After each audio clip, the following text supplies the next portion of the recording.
Okey, orang-orang gurun. Hari ni kita nak bawa hampa tour untuk tengok pasaraya kawan kita. Okey, dalam ada jual produk Midori dan kita boleh tengok sekali. Kami nak tunjuk apa yang ada dalam pasaraya kawan kita ni. Jom.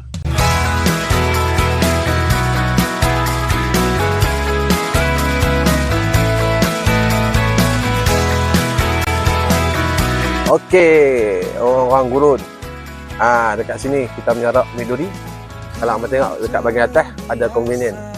Okey, untuk Midori convenient ni senang untuk apa travel, nak pergi Kenuri ke, balik kampung ke, tak payah bawa pack besar-besar ni. Boleh pakai pack kecil ni, senang nak bawa. Di samping itu juga untuk produk Midori kami ada juga untuk dog.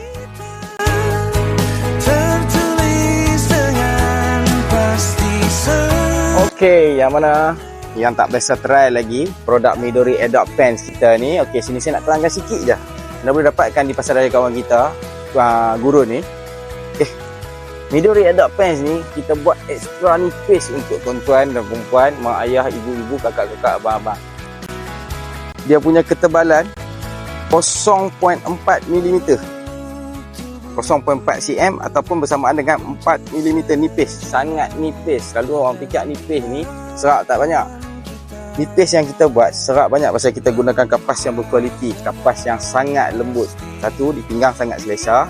Lepas tu dia menghalang bau daripada keluar. So kalau kata pergi tempat macam ni ada aircon sejuk, takut bau keluar. So yang ni bau dia takkan keluar punya, insya-Allah. So lepas tu kita punya keselesaan boleh tahan sampai ke 8 jam. 8 jam tuan-tuan, 8 jam. Lagi tu ingat, tak semestinya yang sakit je boleh pakai. Kita yang sihat ni pun emergency sangkut dalam jam, kita nak pergi tengok bola ke, kita nak pergi keluar makan ke, tiba-tiba rasa macam tak kena, macam sekarang saya kena ambil satu.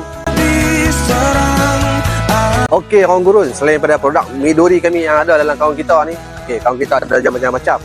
Dalam kaum rumah hamba suka makan telur. Ya, telur papan ada. Harga dah ni pun tengah cantik, boleh dapatkan di kawan kita.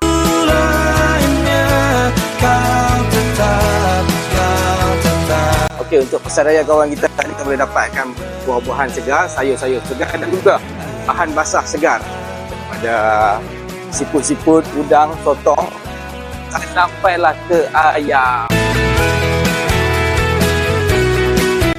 Mana tahu. Mau tengok buah leci. Ya, ni kawan kita lah je, buah leci.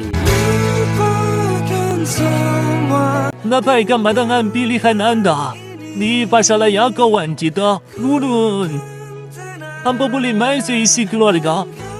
Ramai-ramai kelimai kasih di sini. Pasti tuan tu nenek, cucu, anak-anak bila balik kampung. Boleh ramai-ramai kelimai kasih di sini.